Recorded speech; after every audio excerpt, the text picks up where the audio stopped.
gosh. As I start up a coughing fit. I was going to say, we can Perfect. hold off if you want. Too late. I already pressed the button. Okay. All right. Well, that's weird. So the volume on the Audacity is actually super low now. I don't know how to fix that. Weird. Playback speed? Oh, no, I don't want to mess with that. Keep that at 1x. What if I do this output volume to 1? I don't know, man. It's super confusing. Whatever. I'm not going to worry about it. Here we go.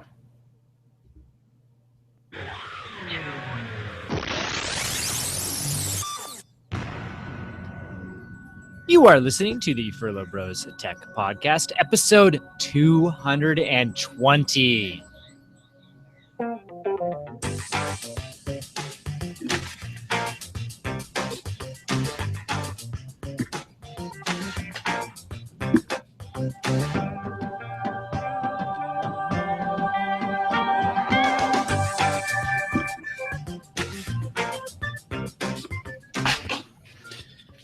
Welcome to episode 220 of the Furlo Bros Tech Podcast. Today is December the 13th, 2015. I'm Matthew Dean Furlo, and waiting in line with a green collapsible lightsaber is my brother, James Furlo.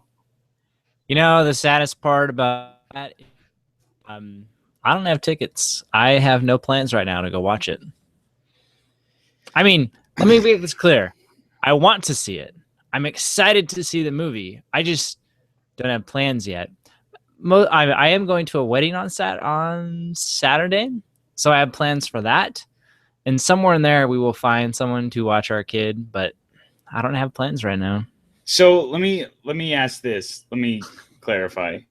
Because what I was going to say is, I feel like you and I need to make it clear to our audience right now, because not everybody's going to go see it opening weekend, and not everybody wants to. And I've been watching. Who doesn't want to? I know. Well, I actually have a couple of friends that are like really close friends and dorks that are like, you know what? I got burned after the prequels. Like, dude, who cares? Do it anyways. Get burned. I know. Yeah. What, you're not going to go see it? You'll just be upset because now you'll be like, now I have to go see it. I know it's not good. Just walk in. Yeah. Optimistic. Dude. Life is not tried. It is I'm going to put this out there. You know what? Prequels, good. Pod racing, excellent. I'm gonna, Koreans, all right, fine, whatever. I'm gonna go the opposite direction. I'm gonna go full on the opposite direction. I watched a lot of cracked videos on YouTube today where they talk about Star Wars. I'm going to go the opposite direction and say I actually don't think those 6 movies are great, just across the board. Oh, any of them. Episode 5 might actually approach great. Like just a great movie. But the other 5, there's 2 that are quite good, very enjoyable, and there's there's one character in particular that I have talked about on and off on this show who I think is one of the most important characters in pop culture, Han Solo. Jar Jar? And yes, thank you. And so, and for that reason, I think those are important movies. But as a whole, I don't know. They're not. And so I'm like, I'm kind of coming back to the other side of it, just been like, you know what? You know what it is? I'm preparing for disappointment. I'm talking myself back out of, this movie's stupid. Here's the deal. Look, here's what you got to understand, right? Is you have to think about the movies in context. So I have a beautiful story that I'm going to share this a few years ago. So my wife and I are awesome, and we went to Paris for our honeymoon. Okay. Uh-huh. So within Paris is a certain museum called the Louvre. It's awesome. It's got like a glass pyramid entrance thing. It's awesome. So when you walk in, you get different headsets and you can do different tours. And they have like a whole list of like, what kind of tour would you like? And they have one that's like, here are the highlights. And we were, of course, like any rational person, like, let's do the highlights. And so it takes you like, these are the best of what we have in the museum. And Mona Lisa is on that highlights tour. And so we go in, we look at it, and I'm like, all right, it's a painting. Cool. Whatever. He did looks realistic. I don't know, whatever. It's great. So we go through, we look at all the other stuff. We're done. Then we finish with the highlights, and and you're only like an hour into it, and you're planning on being there for 8 hours because it's that kind of museum. So you're like, all right, what's the next one we're doing? So we choose to do the Italian paintings. And so what it does is it takes you chronologically through all of the Italian paintings in the museum, starting with their oldest all the way to their current modern ones. That sounds fun. And what was interesting? What? That sounds fun. Yeah, it actually was very cool. And so you start walking through, and I mean, it's not like stick figures for the first ones, but you're like, all right, clearly very early art. And they've did a good job of laying out the museum in such a way that it works. And along the way, they're telling you about this painting, who did it, the context of it, whatever. So we're going through this, and there's they're decent paintings, and then it turns out that the guy who did the Mona Lisa, I already forgot his name. I'm so horrible. Anyways, turns out he's Italian. So it's on that list of Italian ones. And so we're looking at ones that are very they're good. And then we get to the Mona Lisa, and all of a sudden I went, oh, I get why this painting is amazing.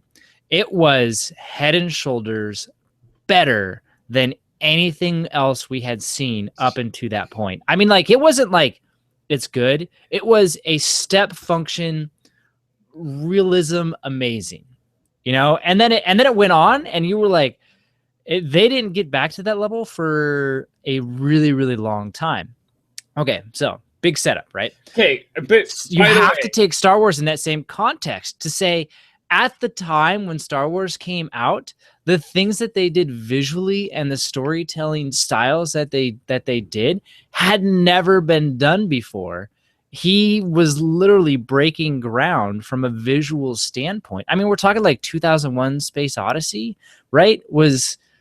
I don't remember the exact timing, but it was around that time. That was the one that rivaled it. And it was amazing. And so I think when you think about it from that context, when it happened, you're like, no, it's fantastic and amazing. And I think you can enjoy it for that. Now, the problem with the first three movies is they were in that same older style, what is now considered older style, right. And he was trying to have both feet in both camps, and it just didn't work nearly as well. And yeah, and so and he went all in on CG when he shouldn't have. Yeah, I will say, for starters, I agree with you. As a piece of historical art, modern fiction, they're very important, and they are very good in that context. And yeah, they're great from that. And I guess that's what I'm getting at, is that if I'm going to be real about myself, about what I think is a great story, brilliantly told, and not accounting for anything, just saying, no, this is a really brilliantly told story, and it gives a lot of depth of character, and it's very dynamic, and it says a lot, and it's really, the one thing I will say about episode 4 is that thing is tight as could be. It is just, there's nothing extraneous about that story, which is not something you can say about 4 for about 1, 2, and 3. There's a tremendous amount of extraneous weight that could have gotten rid of. And so I get, it's just one of those things where I'm just bracing myself. I'm bracing myself for. You like the latest 2 Star Trek movies? Yeah, they're pretty all right. I like the first one. Yeah, I think so. I hope so. Whatever. But I think the important thing here is that our listeners have probably, if they're not planning on seeing it by the time our show will be coming out Monday morning, I think the question that I wanted to have answered specifically is, how are we going to deal with that?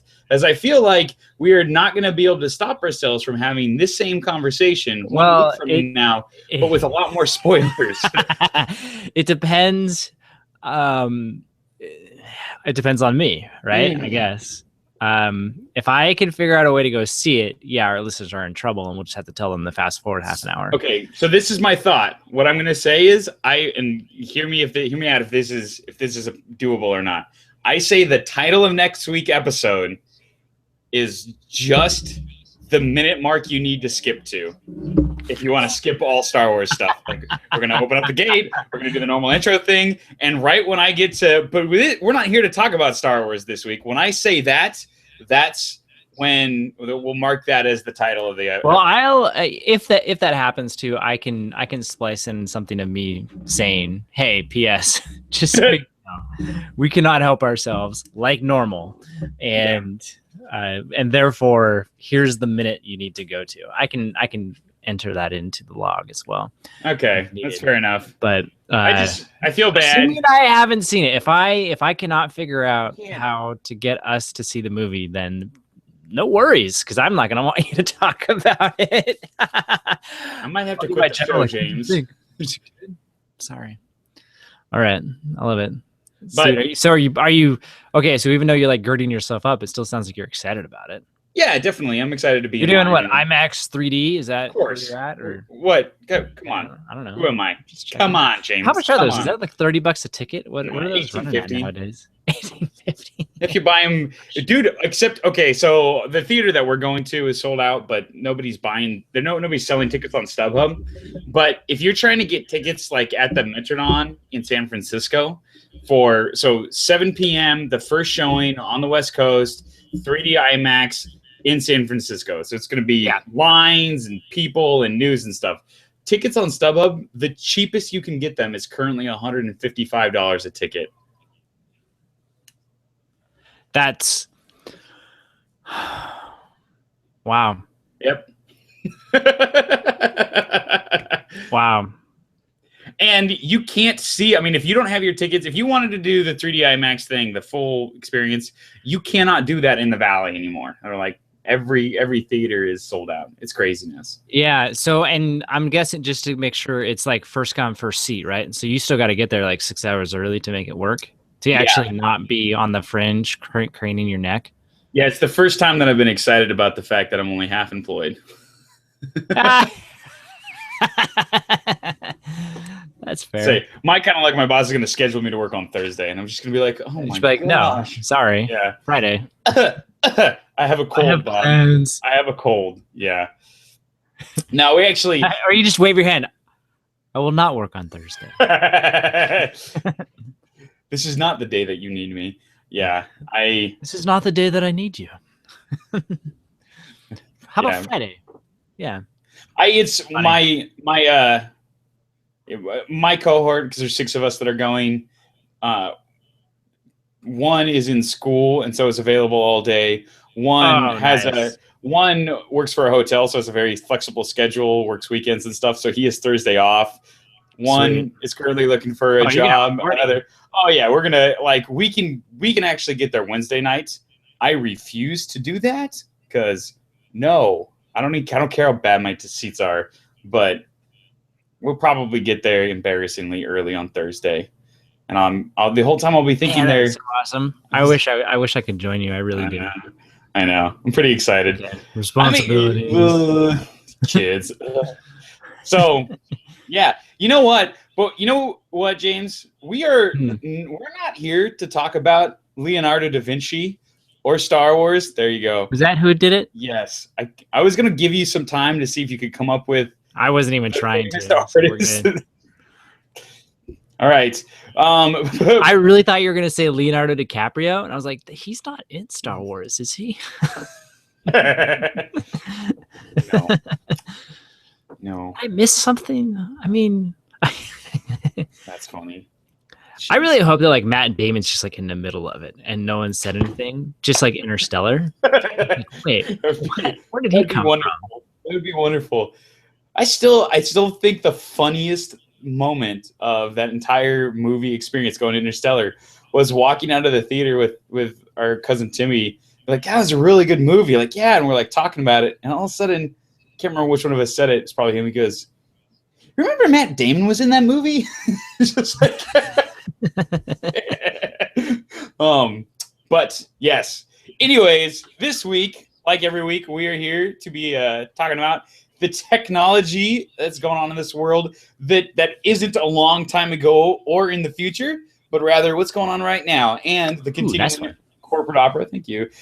And by that we mean the soap opera of corporations' dealings back and forth, the people working for them, their marketing campaigns, and of course the technology they're developing. But before we get into the heart of the show, James got a short disclosure he wants to throw your way. Yes, I founded and work for HPI, but I do not represent HPI or any of HPI's opinions. I also own part of Twitter and Etsy. I feel like, so is HPI like the official name? Yeah, they actually do not want us to call it HP. Weird, right? That's annoying. I know. I agree. I mean, people still do it, but we're not supposed to. Well, one company is Hewlett Packard, and the other Enterprises, and the other, if you will. And the other is, so neither of you just get HP. Correct. I don't, at least not yet. I'm sure it will fall into it eventually. Yeah. Massively confusing a little bit.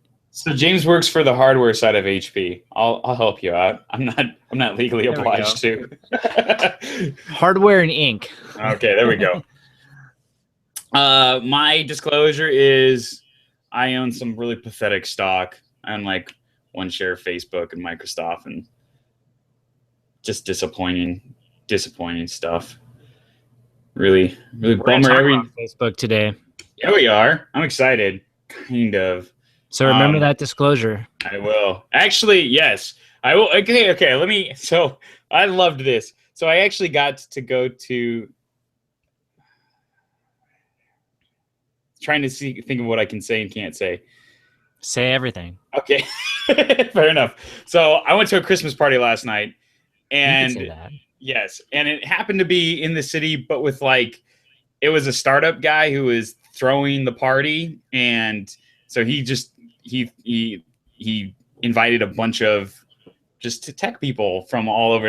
It was more of a networking thing where everybody had a big Christmas party, and I don't think anybody really knew who I was and why I was there.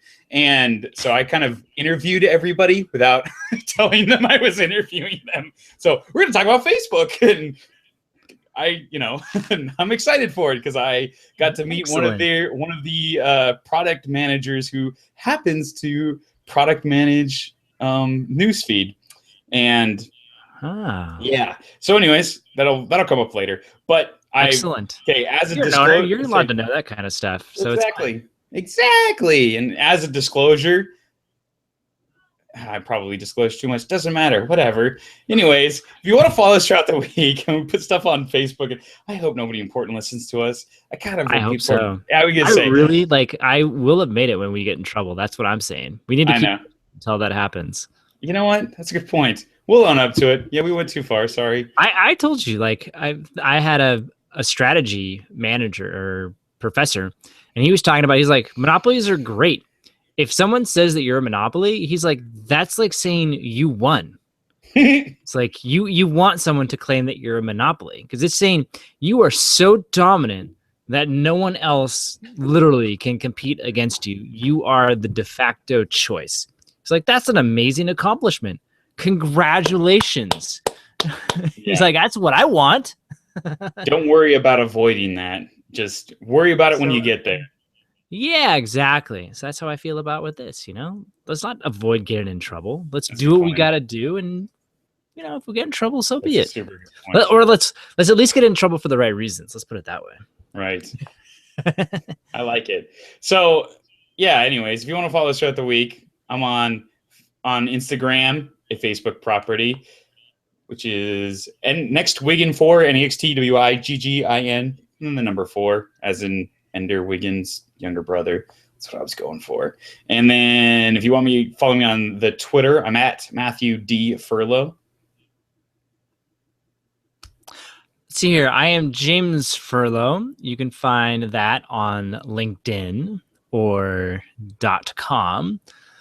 I was trying to think of what other really random out there network there is. I was like, Foursquare. I'm on Foursquare. Nice. Not checking anymore, but hey, there you go. Hey, you know what? Nobody does, so no big deal. Oh, yeah, whatever. That's that was mean. Sorry, Foursquare. If you want to know more about the show, everything we talk about this week, all the links and articles and videos and whatnot, is going to be at our website, furlobros.com. Also, there's a link if you want to get all the show notes delivered directly to your inbox. You can, or that, not the show note yet, whatever, that like thing that we talked about right there. If you want to get that all delivered directly to your mailbox, you don't have to go to Furlo Bros, then just get the link, subscribe, and yeah, we'll give it to you. You're welcome. That's our Christmas gift to you. Merry Christmas. All right, so here we go. We are going to talk about music to begin with. So I don't know if you knew this, but TechCrunch had their Disrupt conference in London last week. I knew this. I read at TechCrunch. I subscribe to their newsfeed, which means that's like all you got. Yeah, during the Disrupt week, you're like, okay, so I'll be reading 3 articles. Great. There's some interesting stuff, but it's usually like, wait for the overview. It's good enough. Yeah, so I waited for the winner. There we go. And so that's who we're going to talk about, and it's called Juke Deck. Apparently, that's cool. Yeah, it is actually very cool. So I don't know if you've ever done this, if you've ever tried to create a video and then wanted to put a soundtrack to the background of it. Getting one that is unique yet royalty free is very difficult. I don't know if you've ever noticed that. Yes, I have noticed so that. Apple's got a nice pool of loops, I think is what they call them, or songs. Google has a nice free cache of songs that you can use. And then there are other various websites. But, each of them, there's maybe like 100 or so. And if we're honest about it, there's like 3 that are good in each of them. And so everyone uses them over and over and over again. What's actually super fun is for some of them, if you listen to, or I should say, for some TV shows, if you're listening to it, and you're paying attention, like, oh, that's an Apple loop right there. That's fine. Pretty much all the songs, except for the opener one of How I Met Your Mother, all Apple free loop songs. Really? Yeah. Which I was like, oh, I know that one. But yeah, so well used is the part there. Well, Juke Deck is out there to try to solve that particular problem. So they've got an artificial intelligence music composition technology. Okay, so clearly they thought about that one for a while. So the idea is you select a mood, you select a style, a tempo, and a length, and it will return to you a unique song to match your film. Because that's the other thing. So you know how like you'll download a free song, and then it's usually not the right length, and so you got to mess with it a little bit to try to get it to fit or crop it off or something like that. So this is going to end up being like one of those Hallmark movies where the worst part of the Hallmark Channel is their soundtracks, because it's clearly what they've done is they've got somebody who's good at shortening and lengthening songs to fit whatever length of the scene it is, but the rise and fall of the music doesn't fit at all. It's just the mood is it's just oh man, it's so clearly not composed for that particular event. Yes, that is true, probably. And so you get 5 free songs a month, and then after that, it's just $7 a track, unless you're a large business, which somehow they figured that out, which is $15 per track. Or if you want here's the other weird part. They're technically not exclusive. The possibility does exist that someone else could select the same mood, same style, same tempo and length, and get the same song. And so there's that. But for $150, they'll lock it in as your exclusive copyright to that song. Somehow, I'm not totally sure how that works. It's pretty interesting. I didn't see whoa, hello. I heard that. Yeah, that was really loud. I didn't see a link to, let's see here if this will take it to me. Let's see if I can jukedeck.com. Let's see if I can make one real quick. But yeah, so they won TechCrunch Disrupt. So they win money, I suppose. Let's see here. Create my track. Oh, I'm creating a folksy. Let's see if it comes back. We are creating your track. Yeah, that's the other thing. It's it takes somewhere between like 30 seconds and a few minutes for them to create it. I wish I could remember what it is that I selected. No. Oh well. And yeah, so they win money, fame, fortune. I don't know. They strike me as like they just want to get bought by YouTube. That would be my guess. Probably. I like that idea a lot. And I can see that there's definitely a roadmap for that sort of a technology where if you can, because basically I got to imagine what it's doing.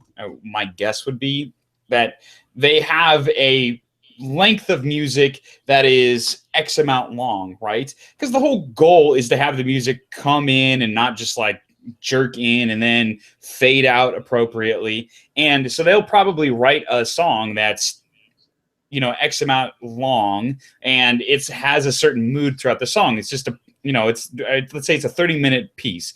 And so they can chop it into, they can scale it along over it. And all they're looking for is the right section of the song that sort of fits your length, fits your mood. And then maybe you do some extra little, sculpting on the ends to make sure as it comes in and fades out, it does that appropriately, right? But if you start with that and you can really expand the amount of music that's available to the artificial intelligence to do that, and you could start to add features that I could see you add features that would do things like, let's say I do want the music to really hit a big, pop right at this second in this song because it's a fight scene and that's when somebody punches and stuff like that. It'd be interesting to see where you could go with that in saying, we're going to take a lot of stock audio and give an artificial intelligence or machine learning thing the ability to sort of mess around with music, looking for cues to say, yeah, this is the right piece for this specific thing. Oh, that's cool. That's really cool. It's weird. I was watching a video today about Ada Lovelace on SciShow, the YouTube channel, and she's sometimes accredited or oftentimes accredited as the first programmer. She was the first person who really took the idea of a computation machine and wrote an algorithm that it would work with it, and just sort of came up with it on our own. And one of the things she predicted is that this machine, that this algorithm that she wrote was just produce a bunch of numbers, but of the things that other tasks that it could do that she predicted, one of them was composing music. And it's like kind of crazy that this is definitely happening. That is cool. All right, let me see here. Let me one. It was electronic uplifting, and it gives it a name too. It's Brixton Reactions. Let's see how this sounds. Hopefully it'll play. Please play. And the other one was a folk uplifting. Here we go. Oh yeah. Yeah. Kind of sounds the same.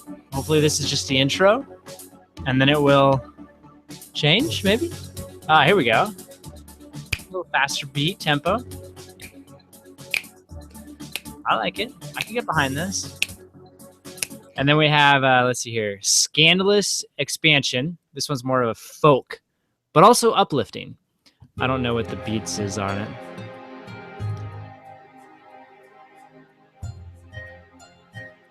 The interface is actually pretty cool. I like it.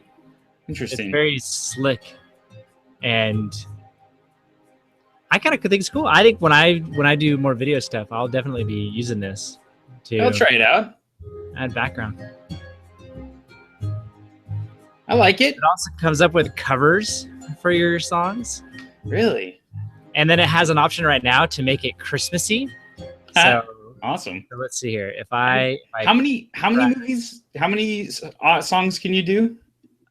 so for you have your essentials. You can pick your genre. Here, we'll play it. No. I mean, like, how many? It's Oh, you can download 5 for free total per month. per month. Okay. Yeah. All right, so let's make a song real quick. Genre: folk, rock, electronic, or ambient. A rock. Rock. Okay. Mood: uplifting, dark, or angry. Angry. Angry. All right. Instruments: vintage or modern. Modern. Modern. Tempo: slow, medium, fast. Fast. 4 exact beats per minute. Fast. Okay. Do you want to make it Christmassy? Yes. Yes, I do. And we'll make it. How long do you want the song to be? I don't know, 30 seconds. I like it. Little snowflakes start falling if you choose to make it Christmassy. All right. Create track. So it's angry rock, and it's 30 seconds. So I click the create track, and it's working it right now. All right. And so this kind of gives you an idea for how long it takes to create it. Super fun, right? You're just like, all right, here we go. I'm kind of pumped to see how this sounds. I'm hoping it's awesome. It's like some Merry Christmas, Santa. But there's no singing, obviously. All right, here we go. Done. Press play. Let's see how this goes. 30 seconds.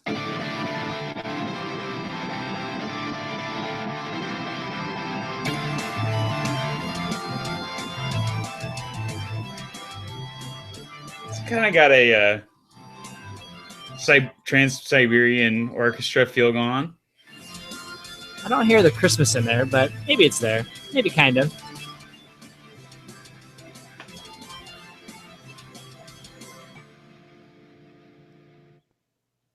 You know, honestly, I would say that's not bad. It's not bad. Yeah, that's especially if like you're trying to, you know, it's funny, and I immediately started thinking about this. Like, if you're allowed to use that music copyright free, I could see putting something like that into, like, let's say you're building a little game app, and you don't want to hire somebody to make music for you. You can go there, and you're just looking for background kind of music stuff to go along with it. You know, it's not going to be as iconic as Angry Birds, but it doesn't need to be. It gives it that professional feel because you got actual music. But I don't know. That's cool. Oh, totally. I like it. By the way, I would pay more for game apps that don't have music in it.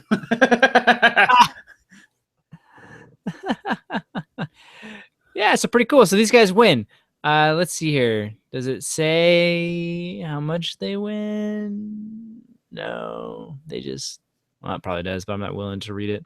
All right. So prepare for them to be bought out by either Facebook or YouTube/Google in the near future. Used to, definitely.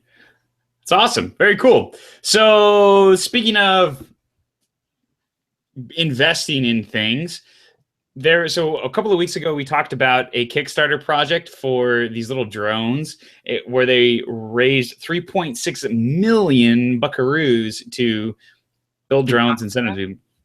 We did talk about it.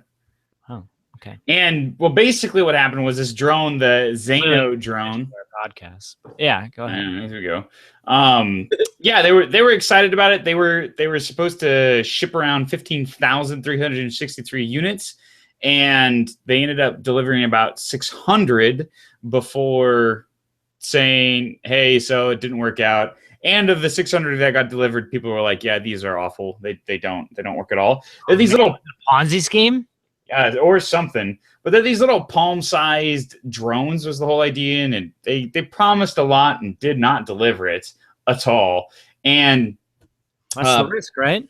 Well, and that's always been Kickstarter's position, is that you're not. This isn't a shopping channel. Yeah, that happened that often. It was my guess. Right. Forget that. Right. They sit there and they go, this isn't a shopping channel. This is an investment thing. And you got to trust the company and look into their history and stuff and don't make bad investments. Well, this one was big. Like, really, $3.6 million is a big project to have completely collapse. And so Kickstarter is not offering your money back. They're not trying to be nice or anything, but they do feel like part of one of the things is that a big part of the deal with being a Kickstarter supporter is that you get information with the company. There's a dialogue, and they'll keep you updated because now you're one of their investors, and they sit there and they feel like that people didn't get that part of the deal, and they have announced that as a result, they have hired an investigative journalist, Mark Harris, and they're going to have him do some research and write an article write a couple of articles basically saying what happened here. And he's going to have access to Kickstarter. He's going to have to do working groups okay with that? The makers of the Xano drone? I don't think so. So he's going to have to. I think that's the point of getting in. Instead of having a blogger go and do it, I think that's the point of hiring an investigative journalist, somebody who has the expertise and ability to go and find out information. No matter how many people he destroys or how many names he goes after just to make a name for himself. Exactly. But why male models? And they, so they're going to do that. And that's interesting. So they're obviously protecting their own brand and their reputation by saying, hey, we think this is wrong and we're going to find out what happened. I mean, they're obviously saying like, sorry, you guys are out of luck, 3.6 million bummers, but we're going to try to at least tell you what happened, huh? Exactly. And I think this is a beginning of the turning of them having to get a little more serious about that, because when you're talking about this kind of money, all of a sudden lawyers start to pick up their I would imagine. And now you're talking lawsuits and stuff. And I think they want to really clear their name as best as possible. One of the interesting, imagine too, if I were Kickstarter, I would set it up where for different levels of, I don't know the right way to say it, but risk. Well, I'm thinking like different levels of fundraising will require a different amount of disclosures. Yeah. And, and if they're going to say like, you don't have to tell anybody anything and your max is $500. Yeah. Or if you want to raise up to, I don't know, $100,000, you need to disclose X. And if it's going to be over $1 million, we need to treat this like a public company. And you have a requirement to tell backers what you actually plan on doing with the money and create a financial statement, just like a public company would. Something like that would help to avoid this kind of stuff. And I could even see where, they're literally like, we will not release the funds to you until you complete that side of it. Right. And something to that effect. I could totally see. And for a company where it's like, well, we only really wanted to raise 15K, but it ended up being 3.6 million. If I were Kickstarter, I would say, hey, we're totally going to give this to you. But now you kind of honestly, extra regulatory stuff. I would go so far as if I was Kickstarter and I was setting something like that up, I would say, no, you decide ahead of time what your ceiling is. We won't tell your backers. Oh, interesting. Yeah, you sit there and say, yeah, because if I am somebody who's coming in and they have a goal of $1,000, and I realize that they've also got a ceiling of $5,000. Well, now I, as a backer, knows that's the level of commitment that they have. But if they're if they are asking for $1,000 but have an unlimited ceiling, then I know, okay, these are guys that they're not going to mess around. Even if they just make $1,000, I can trust this. The other thing that I think that they need to get better at as a company is really relying. There have been enough projects. There are enough people involved that the idea of companies that do repeat projects and this idea of being able to be like a verified user or not even a verified user, but kind of like you do with eBay, where there are certain users that have tons of reviews because they're very active, so you can trust that person. And I think what they can do is, especially as these projects get bigger, you can make it really clear, but these guys have never built anything before, and you just gave them $3.5 million. Just think about that before you give them another $100. And see this, oh man, this is awesome. See, this is exactly what I was talking about at the beginning of the podcast, where Kickstarter just did it and went, we'll go until we get in trouble and then we'll figure it out from there. Right. And this is them now figuring it out. And man, that is super cool. And I think that's how whatever these things are called, startups should run. And I like it. I think this is good, and I think that they've waited an appropriate amount of time to figure it out. But yeah, I could see. I don't know if I don't like the cap idea. That's kind of weird. I think I like it in concept. I don't think it would actually work in an execution standpoint, because you'd have to somehow, again, just be transparent on like, here's their cap. But some sort of like, again, I'm thinking like somehow do like an SEC disclosure type of thing where it's like, no, if you raise this much money and we're going to give it to you, there are certain forms and information that you need to fill out. And it might be something like you have to, I don't even know, because it's kind of like once you got the money, you're done, right? Right. But I'm like, can you somehow be willing to open up your books to a third-party accounting firm that just like, here's what they're doing with it or something? I don't know. I guess at the end of the day, maybe. I think that their opinion is it's easier for them to make backers responsible for that and say, look, all we do is build the platform. Backers, you're the ones that have to do this. And so I think they are clearly getting to a point where they are opening themselves up, where another company who does a similar thing but a better job of vetting potential projects could come in and to be very disruptive to them. Potentially. Yeah. And so, that I think is for them, it's that balance of, because honestly, you look at Indiegogo and their whole thing is anything goes, and it's not doing as well because anything goes. People want a certain amount of reliability. They don't want to be investors in the traditional sense. They want to treat it like, I get the whole thing of, we shouldn't, we're not a shopping app. Don't expect to just have your product be delivered. This isn't like a normal store. This is an investment thing. There was an article this week too, where they said that it's only 9% of Kickstarter projects don't deliver. So really and truly, it's not a huge issue with the site. Most people are going to be 9 out of 10 people are going to be happy.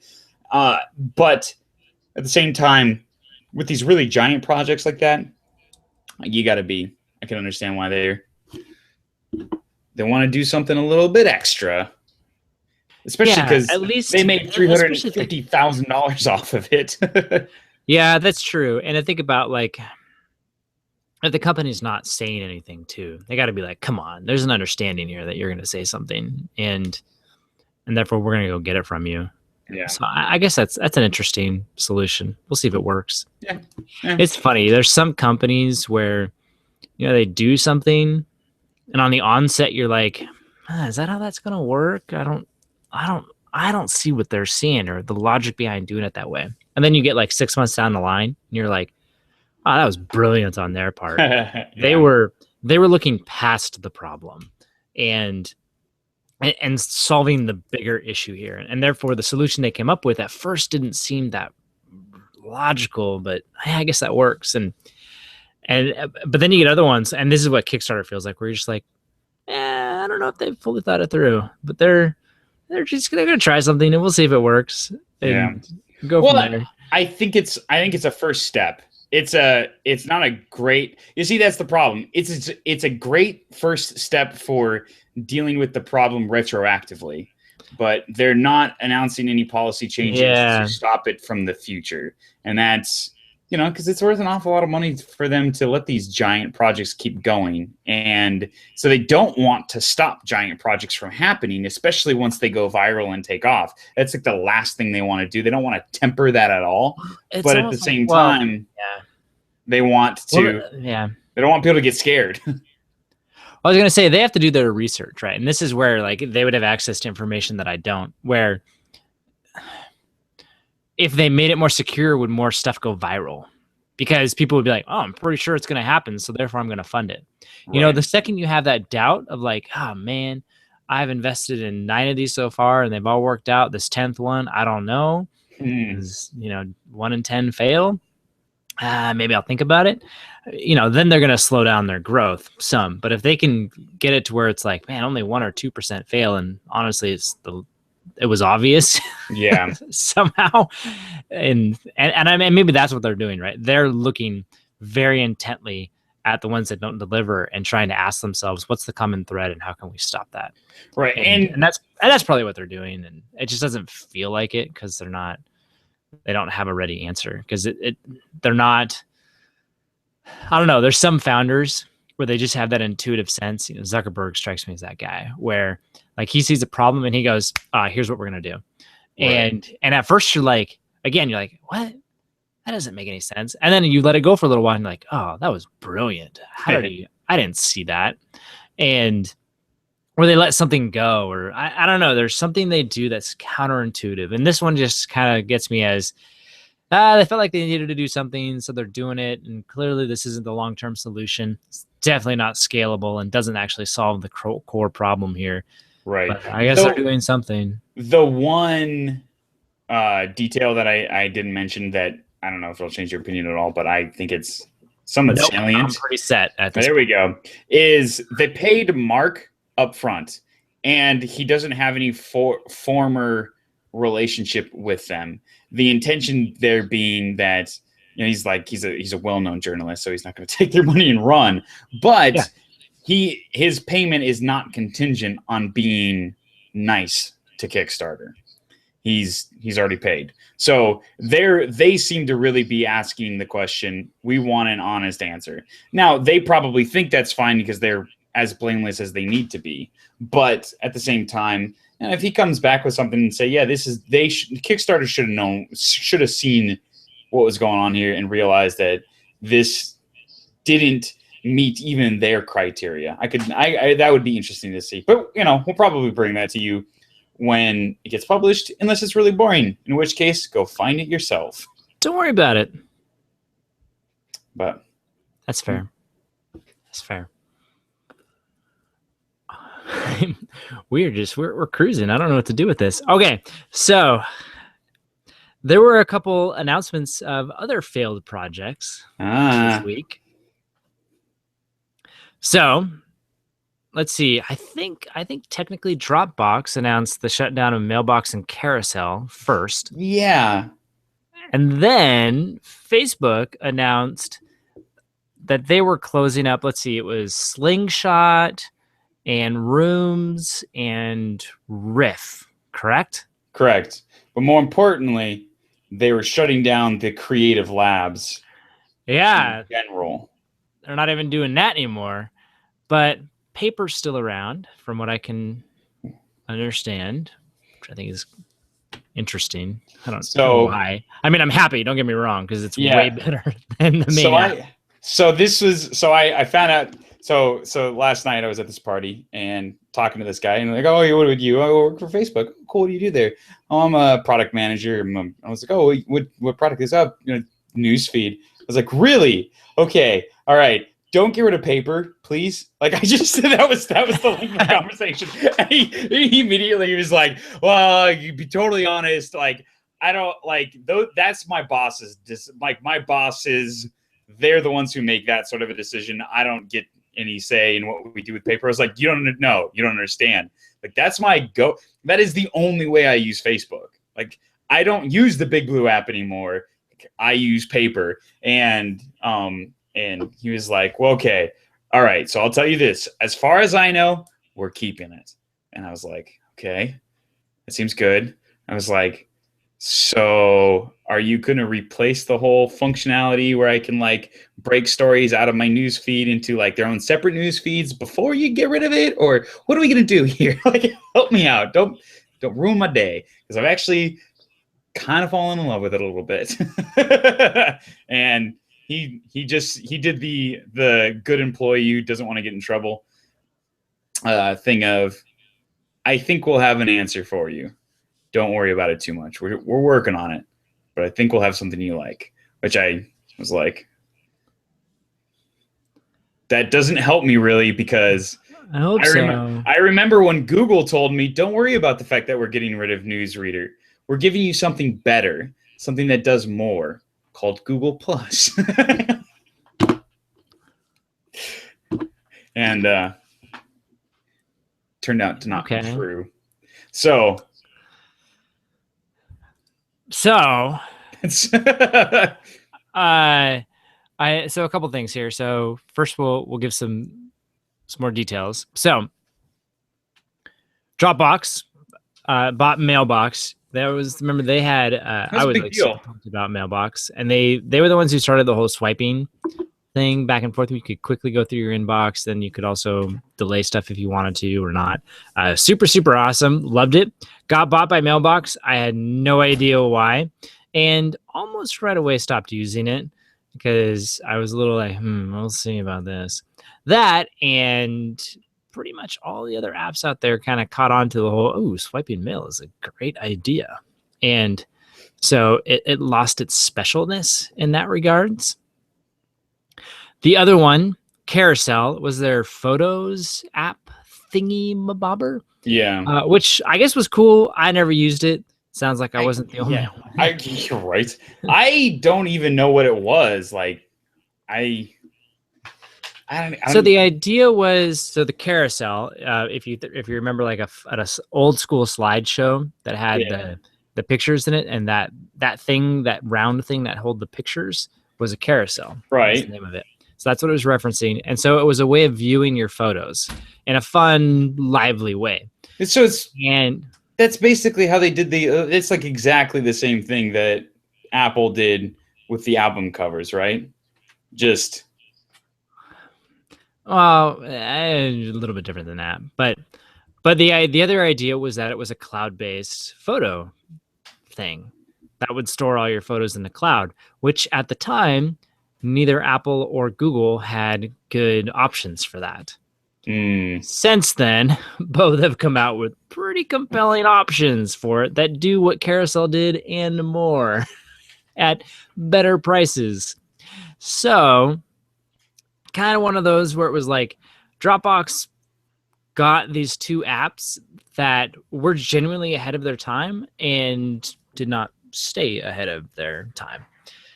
So Facebook was clearly in a very different camp where a lot of their stuff was copying other successful apps. Slingshot being one that was genuinely fun, to sling a photo. I remember their first implementation of it was you couldn't actually see what the person sent you until you sent them something first. Right. I was like, wait, I want to reply. Right. If I don't know what they sent, what do I send them? It was super weird. Yeah, the forced engagement idea was a good one, but you only had to use it for 3.5 seconds to realize that it's not how messenger apps work. Yeah, exactly. And eventually they changed it to be more exactly like Snapchat, but I think they missed their opportunity there. Rooms was their way of kind of like the old school chat rooms. So you didn't need to sign up for Facebook or have a Facebook account. You could be anonymous and all that and just have a discussion within a certain room. So, there was that. I know people who used that and loved it and were very disappointed to hear that it was going away. Huh. Okay. All right. Fair enough. Let's see here. What were some other ones that... What else is... So, Riff, I don't even know. Don't care. So, they aren't the only ones who have been dipping their toes into what I would call standalone apps. So Square obviously had a couple. They had their orders. One where you could make an order. Twitter had it was #music. And so it was a way of listening to music on their stuff. eBay had through an app that they called Now that helps people speed through the buying process. And Google's had a couple as well, one called Helpouts and Songza, but they're all gone right now. So I saw this cool article. It was called A Eulogy for Dead Standalone Apps. And it was this interesting that the idea behind the standalone app was we need something that can open fast. You do something very quick and specific, and then you close it. And you're done, because people don't want to wait for the big blue icon to load up with all of the features in it. Was kind of the idea. And what seems to be saying now is, the small standalone apps, not so much anymore. They seem to be dead and dying. But what I thought was cool about this article was he was saying it wasn't necessarily that these big companies thought that these things were going to be forever standalones and replace them. It was more of, this is a way for us to learn and to get better, just like what this guy was telling you, where it's like, don't worry, we've got a solution. So the analogy that he gave at the end of this article, which I thought was good, was when a student graduates, no one frames it as them killing off their academic career. Sure, some stay scientists whose experiments become long-standing research projects, but more often, the student takes what they learned to go build something bigger and better with more real-world purpose. So, if we're to liken the shutdown of standalone apps to death, let us remember them for what they contributed, as well as the resources they required. None were raised thinking they'd be as famous as their parents, whose deep pockets made their failures less painful. What matters is whether they educated more than they distracted. And this person thinks that most of them did.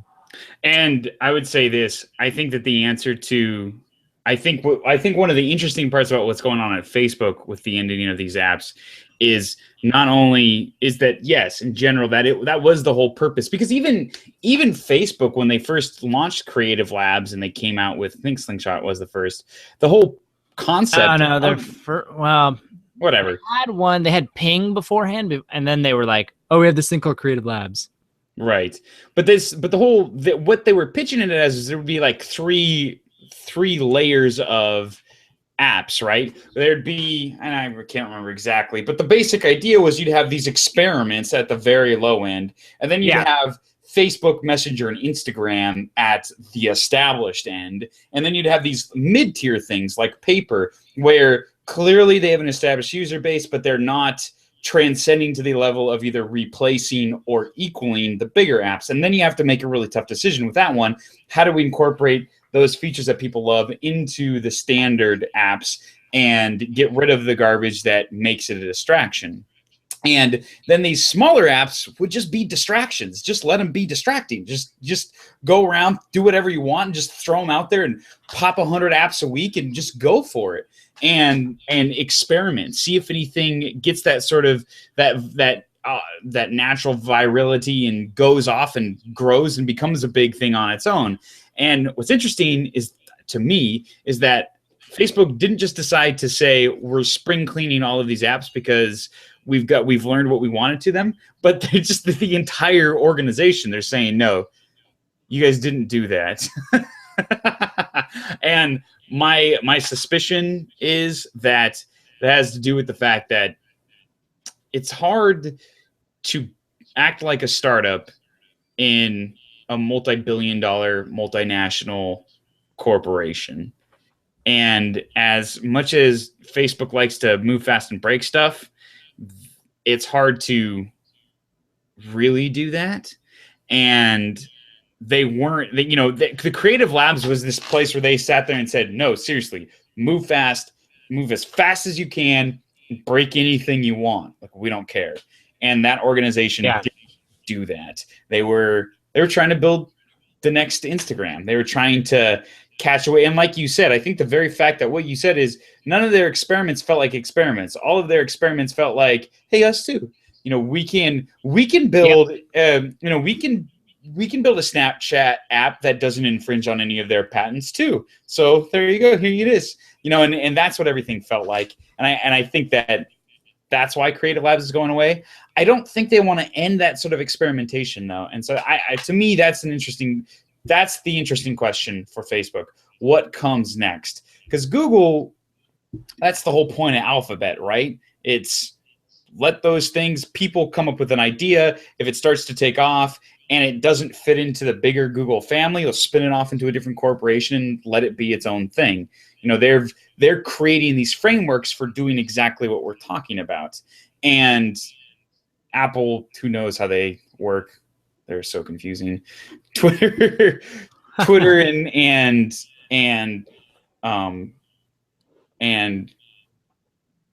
people like Dropbox, Snapchat. Okay.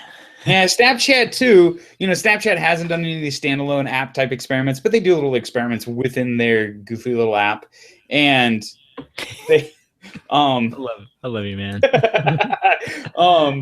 they, those types of experiments will keep going on, but Facebook has clearly decided that strategy for coming up with creative new solutions like that didn't work, and it'll be interesting to see what the next step is for them. How do they keep moving fast, breaking stuff, and inventing the future instead of buying Instagram and buying, WhatsApp? True. So also as a side note, I love the comments on TechCrunch because their commenters hate them. I just so funny. So there's three comments here, which are just so funny. All right, first one. Potentially a good post. A nice picture, lots of words, just no substance. Oh. Or another one, he quotes them. What matters is whether they educated more than they distracted. I think most did. And this guy goes, i.e., the complete opposite of TechCrunch. Oh my gosh. Then the very last comment is, no one got the point. Just like, no. Really, guys? I thought it was good. I didn't see anything wrong with it. But just poor TechCrunch, man. Their comments have always just been so eviscerating. It's comical just to read their stuff because you're like, what is wrong with you guys? What? I mean, clearly you read the entire thing and you like it. I don't understand.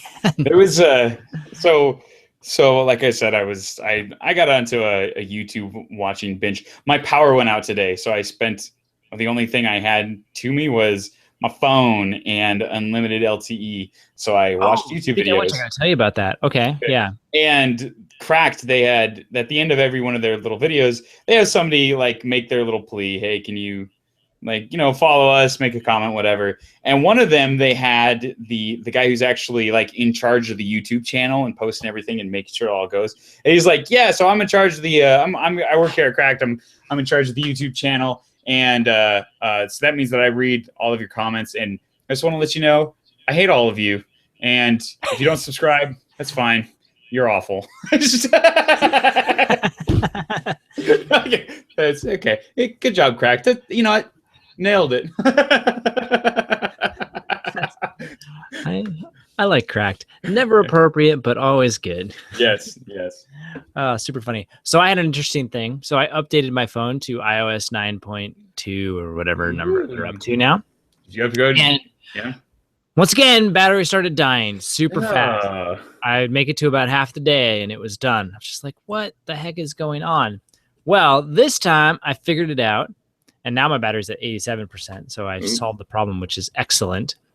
Apparently Runkeeper was acting like a rogue app and was constantly checking my background status. And in the last 3 days had used 50% of my battery. You know which one it was for me when I first upgraded to the phone, and my battery was fine, but I decided to, because now I have got this new feature, I can look at how all the different apps are using my battery. Yeah. For me, it was it wasn't Runkeeper. It was, which one was it? The other health one, the diet, the one where you track your calories. And I'd look it up, but I deleted the app. Which one is it? MyFitnessPal? Yeah, there we go. MyFitnessPal. The same one for me, where it was like a third of my battery had gone to MyFitnessPal, and I hadn't opened in like 6 weeks. I was like, okay, yeah, that was me too. I was like, I haven't opened this thing, and I was like, well, let me try opening it, see if that resets something or whatever. No, it didn't help at all, and so I deleted it, and magically my battery's fine now. Like, weird. Get these rogue apps out there. So strange. You got to be careful with that, man. That's the number one way to get. If you got somebody with a like someone like me, that's the only reason I delete apps, because I got so much space. Like, I'll just whatever. I don't use your app. I don't care. It's not in my way. But if you start chugging down my battery, you best be watching your back, because I'm gonna get you. So yeah, and now I'm kind of like, well, eventually I'll probably go on a run again. Weather will get nice. I don't know if I'll download it or not. Yeah, they'll probably fix it, but like you said, I mean, if you got another option, you might try that out, because yeah, can't hurt. So this is kind of a cool week for it's this time of the year, man. I'm getting excited. I don't want to. Our prediction show is going to be probably the first week of the new year. That's what we usually do. probably. Where we predict what will happen in 2016. Seems like a good time to do it. And I might be in California when we do it. We'll have to try to figure that out, how to time that. I've been listening to our prediction shows from last year. Did I mention this last week? Nope. So I've been listening to our prediction show from last year so that we can do our post-prediction show where we grade ourselves. And I'm like, we just right out the park. Boom. Guessing prices, availability, overall performance of the Apple Watch, out of the park, A+ prediction.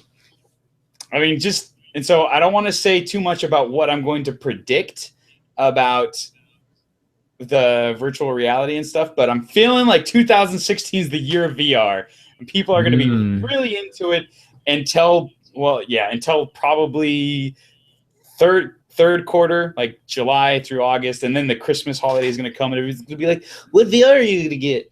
Or it might be dead by that point. I don't know. And it might just be virtually dead. We'll see. Ooh. But so the big news is all three. There's three big contenders that are announcing new products for next year. That's what's going to make 2016 the year of virtual reality. And three. Yes. So Samsung just did theirs, right? So are they not included. They're not included. Checking. All right. I don't include Samsung in these sorts of things. Why not? Well, because all it is an app that runs on their phone with like a plastic hardware thing. It's good, but it's not technically, it doesn't perform any better than Google Cardboard. It's just a plastic case and half-built Oculus apps. Like it's very much a stopgap. I think if that's what we were judging virtual reality by, it would never go anywhere. Because number one, it doesn't do head tracking. That's the big thing to me. It's like head tracking is going to be important, not just having a VR viewer. So anyways, big three: Oculus Rift, PlayStation VR, and HTC Vive in combination with Valve's offerings, because they're working together to build their little. Wait, you're not including Microsoft in that mix? They're not. Are they launching next year? I don't know. The HoloLens. Figured they were one of the big players. Well, no. We're talking about like products that are going to launch. Oh, okay. That's what I'm talking about right now. Don't worry. We'll get to Microsoft because they are a big deal. So there's like three categories of virtual reality. Let's start there. One category is Google Cardboard, Samsung VR, where it's all built on the phone, uses the gyroscope and accelerometer, and you got some sort of a head thing that it goes into. It's really neat and really fun, and if you've never played around with any of it, get one. They're awesome. They're cool. It's a great experience, but it's just the beginning. Then the next phase is the next category are VR headsets that have hardware outside of the device. So they like the PlayStation plugs into your PlayStation VR, plugs into your PlayStation. Oculus is going to plug into your PC or your Xbox One. The Vive, the HTC headset, it's going to plug into your computer. So these devices plug into outside hardware, and they have cameras or sensors around you that track your head's position in space. So you get a much more immersive experience and a much higher performance experience. So those two things go together. And so this is your next category. And the final category is things like Magic Leap, HoloLens, and Project Tango, where the head tracking all occurs in the head units. There's nothing around you. And all three of those we don't know what Magic Leap is yet, but definitely Project Tango and the HoloLens. The whole point is there's no cables. And so that's like the futuristic stuff. but that's not going to be as big of a deal next year, I don't think. So we finally got a release date for one of them. HTC has said that it's going to come out the first. They're going to come out in April, like first week in April, beginning of the year. Yeah, well, so everybody said those. So the three, so Oculus, HTC, and PlayStation, Sony, they said that their device would come out in Q1. So they actually just like they're missing Q1 just barely, and by coming out in April. But I'll forgive you, HTC, if your device is awesome. So far, we don't have an actual launch date for the Oculus or the PlayStation VR, but which means end of March. But yeah, I don't know. Where it's like it's starting to heat up, like it's happening. I'm excited. I'm super excited. They're all racing. I like it. I know. I could see next year being the year. And all your cross promo stuff right now. By the way, this is totally off the. So Star Wars has their little Star Wars app.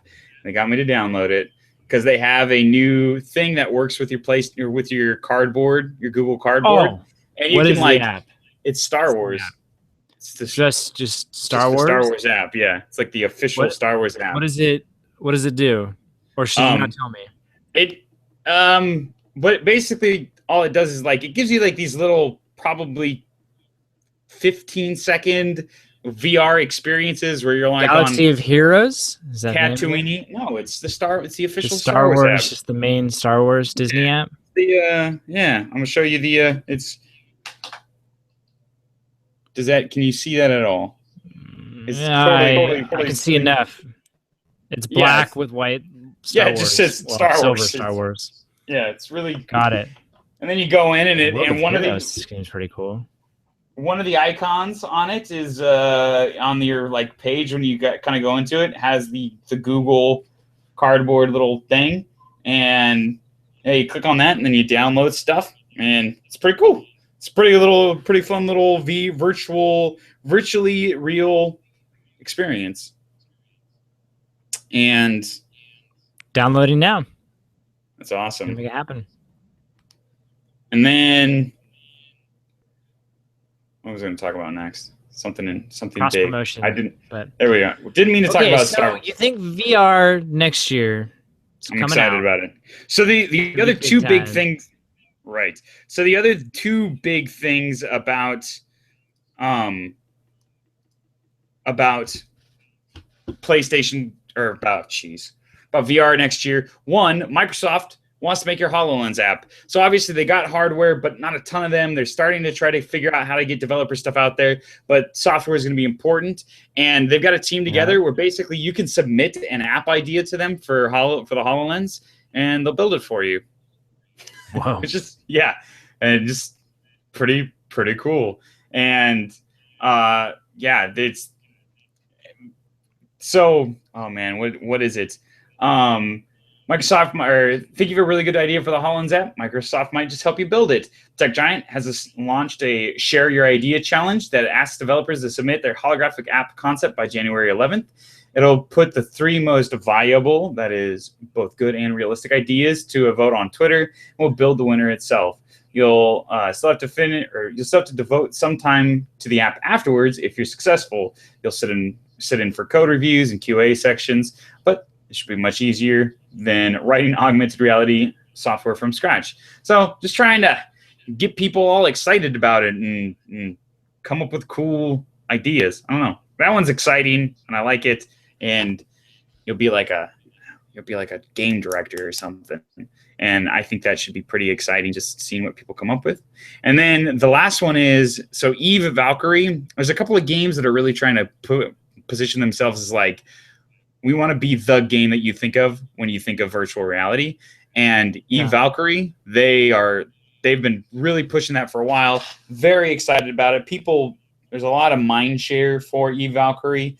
And so they announced that every time you buy an Oculus, it'll come with Eve Valkyrie. You'll be able to play it. Nice. Yeah. Does it cost you monthly money to do? I don't know. I think the Eve Valkyrie might be different. But maybe it's just Eve.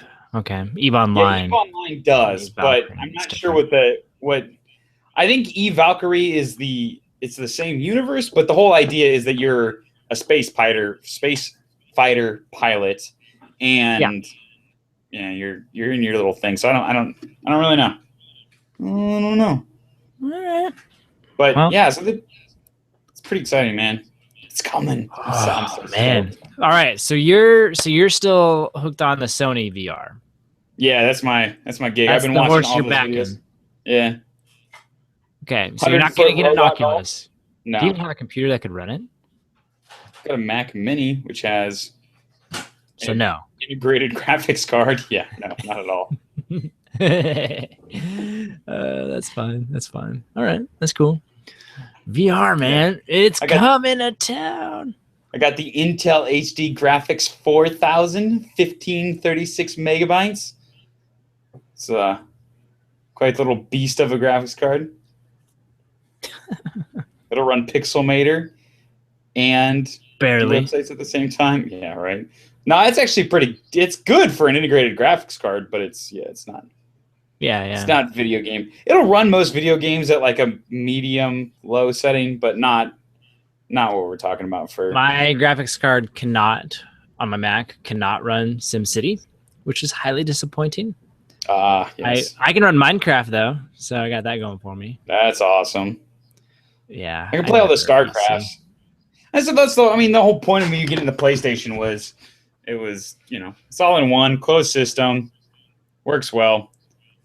Designed for gaming. Exactly. I'm with you, man. I'm with you. I can get behind that. I just need a television. Yes, you do. Oh, don't worry.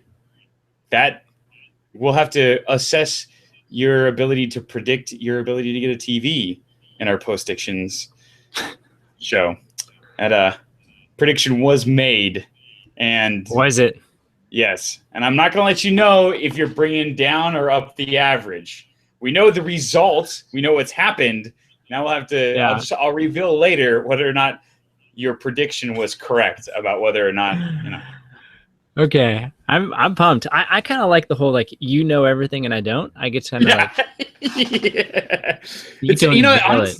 yeah. Honestly, it's worked pretty good the last couple of years. All right, I'm gonna resist. I kind of want to go back and listen, but I'm gonna resist the urge. Appreciate that. So, all right, that's sweet, awesome. Okay, speaking of predictions that will never come true. Hey, yeah. By the way, just so I know, when did we start? I wasn't paying attention. We started at 7:20. Okay, gotcha. There you go. You're in. So yeah, we should be around an hour 17 right now. All right, perfect. Sounds about good. So, Walmart. This week. That if you cared, it was so that you could make fun of it. But yes, continue. Yes, yeah, exactly. Walmart Pay is what they announced. It's not currency, just in case you were getting confused. The other payment thing that they've backed. So currency's dead, in case you haven't realized that. Actually, my favorite part about this entire article was that it was written by Reuters. And it was written by a guy who doesn't really follow tech, but wants you to think that he does. Okay, so here's his third paragraph. Currency, whose developers included Walmart, Target, and Best Buy Co. Inc., among others, was likely to prove strong competition to Apple Inc.'s Apple Pay because it was developed as a single payment solution that could be used at many retailers and integrate their loyalty cards. Anything strike you as weird about that sentence, which is it's a sentence in a paragraph? I still don't know how that works, but whatever. It was likely to prove strong competition. Yeah. Really? Did you not know how it worked? I feel like with that. I feel like everybody who is paying close attention at all did not get that sense when they heard it, because like you said, it requires QR codes, and it was just so blatantly, it's an app you have to go in. When you actually compared when Apple Pay was announced and what it was compared to currency, it's just so dramatically different in the number of steps to make your payment, how secure it is. What's the whole point of it? And especially at the time, because it was just, I don't know. Yeah, that's clearly somebody who is either just has a vested interest in not liking Apple, or like you said, well, so here's really didn't pay that close attention. That I really like. Let's see here. He's talking about a little bit later. He says Best Buy and Rite Aid. He's talking about how currency's losing their exclusive options, essentially. Right. And so he's saying Best Buy and Rite Aid already accept Apple Pay and Alphabet Inc.'s Android Pay. I'm just like, wait, what? Who? No, it's still Google. It's still Google. I mean, Google is owned by Alphabet. It's not Alphabet's. They're the holding company. I just so much about this Reuters article. I'm like, and newspapers are going to run this. And yeah, it's the sort of thing where the guy is like, most cocktail parties he goes to, he's the tech guy. He's the guy. Yeah, because he goes and hangs out with a bunch of writers, musicians. Yes. What is it? It's Midnight in Paris. Have you ever seen that movie? Which one's that one? Is that the one with the Owen Wilson? Yes, I did. For some reason, I saw it, and I think I might have been hanging out with. You might have actually seen it with me. We might have watched it. Yeah, you're right. We totally did. Yeah. And there's this one guy who he's like classic know-it-all. Oh yeah. But seems to be wrong about everything at the same time, but doesn't think so. And so I kind of got this out of. That's a fantastic movie. If you have not seen it, it's highly recommend it. It's fantastic. Even as I was describing the situation, that was exactly the type of guy I was imagining. Just very knowledgeable. And so, see, people come to him asking him questions. Well, how do you this? Well, what's going on here? And he tells them confidently, oh, it's because of this, this, and this, and this. And that's the sort of situation where I'm just like, oh my gosh, oh, I've got a headache. You don't know what you're talking about. Like, what are you talking about? That is not true. And yeah, very true. Now, he does quote the Info Scout. They ran a survey that said that during Black Friday, only 2.7% of eligible transactions were done using Apple Pay. So it is the most, but it's clearly not the market leader. So he's like, so there's still a ton of room in there. And Walmart Pay, they're going for it. Now, in order to use Walmart Pay, it's a little weird, which you're like, if you don't have access to the what is that? The NFC chip. Yeah. It's going to be weird. Let's just be honest. So, and the problem. So anyways, the way theirs works is you open up their app and okay, I gotta make sure to read this to get it right here. Where was it now? I gotta find it. I didn't, because I watched the video. Okay. So what you do is you open up your app. And then when you open up the app, you then choose your payment option. And then what you do is you have to activate your phone camera, which is probably built into the app, and scan a code that is displayed at the register. Okay. And that somehow they go, okay, this is your register. And then you'll just get an email receipt from the app. So it's not totally weird, but yeah. So, in terms of streamlining, it's not bad. You just got to open up the app, select your payment that you're going to use, and then take a picture of the QR code, I'm guessing is what it is. But apparently Walmart still strongly supports currency and thinks it's important, and they're a strong supporter of it, but they have their own competing app that will work at all their stores. So that's going to start rolling out first half of 2016. Big year for Walmart Pay. The reason why they're so into it is because the problem was, and the reason why they're so anti-Apple Pay is because Apple Pay anonymizes the user in every transaction because they use tokens. So the idea is that each transaction has a specific credit card number that is associated just with that one transaction. And so using it again doesn't work. And so it uses the same infrastructure, but even if somebody reads it and gets that information, it's not useful to them in a broader way because it's not correlated to anything other than a random account. And then on the back end, you're charged by the bank. And so the issue there for Walmart is that all of that data that they are really great at using to predict how much stuff is in their store, what they're selling, who they're selling to, and just your general purpose big data analysis stuff, that goes away as soon as all that anonymized data comes in. And Apple hasn't streamlined it in such a way that you can do loyalty cards. And so Walmart isn't just losing the ability to have loyalty cards, which is painful, but more importantly, they're losing the ability to track individual customers who aren't associated, or individual credit card numbers that aren't associated with a loyalty card. So yeah, they're not thrilled. Right. But this is a terrible solution. Like, this is just... Well, it's not terrible. Yeah, but see, the thing is, okay, you know what? You're absolutely right. It's not terrible. And the horse and buggy's not terrible either. If you don't have a car and somebody gives you a horse and buggy, you'll think, yeah, this is pretty good. This is better than what I had. But as soon as you have a car as an option, I don't know.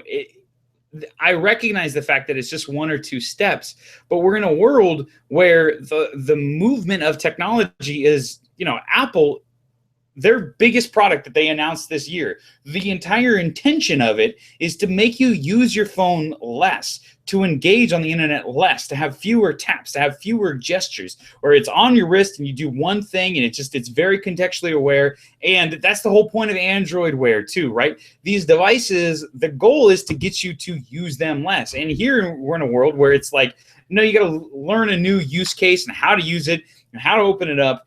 And there's more taps and there's more open this and it's more open that. And if you're a really dedicated Walmart user, yeah, you'll learn that. But as that guy pointed out, only 2.7% of purchases are using Apple Pay, and it's literally double tap your phone, your home screen, and it works. You don't have to pull your credit card out of your pocket, and people don't use it. So sit there and go, like, how much less are people going to use it if you actually have to open your phone, navigate to the app, open up the app, aim at the picture, get the picture to read. And if it takes a second or two longer than your credit card, I mean, I don't even know. My feeling is Apple Pay on the phone is too hard to use compared to the watch. And with the phone, you still got to pull it out of your pocket, whereas the watch, you're just like, and that's what my point is. And I just sit there and I go, there's just no way that Walmart's independent app is going to keep up with that. There's just no way. And for that reason, I think it's demonstrably terrible. Just go with it, James. All right, fair enough. Thank you. I'll buy it. So do you want to be able to tell how hot it is right now? Yeah, I do. All right. So there's all these sorts of really cool devices in the world that like allow you to sense temperature. Do you know how temperature sensors work?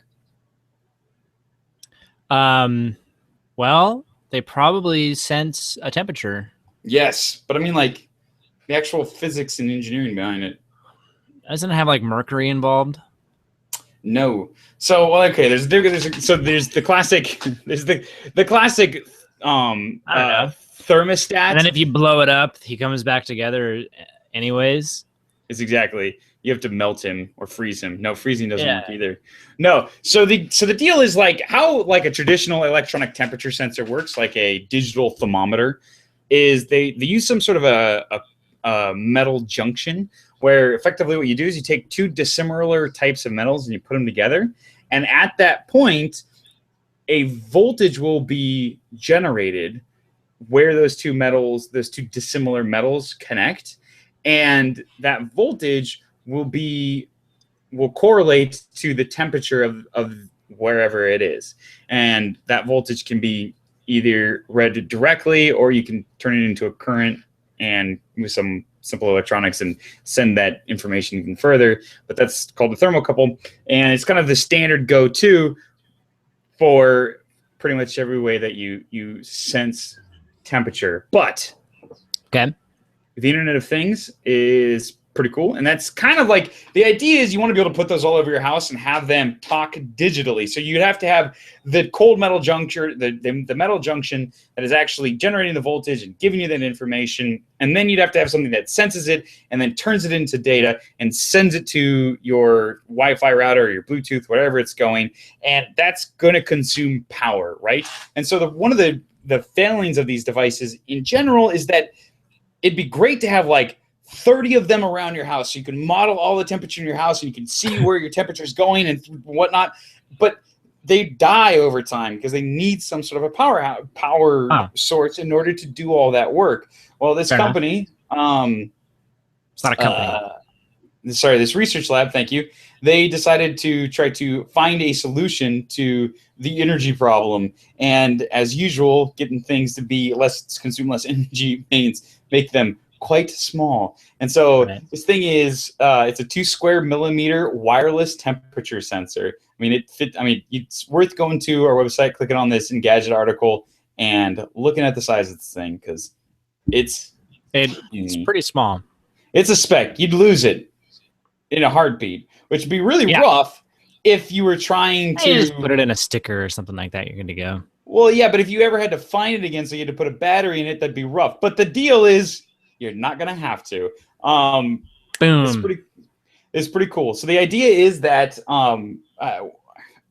radios are kind of cool in that you can actually build a passive radio that will, as your radio signals come from a large station, it'll excite the antenna, and then the antenna alone can drive a speaker quietly, and you can have a completely passive RF radio, because that radio waves will actually generate electricity. Well, if you can create really energy efficient packages, you can use those radio waves to just power things directly and then retransmit information with it. And this is the big thing, we all happen to have relatively powerful RF transmitters in our house in the way of Wi-Fi routers. And so they are setting it up they're tuning it to Wi-Fi routers and as an energy source.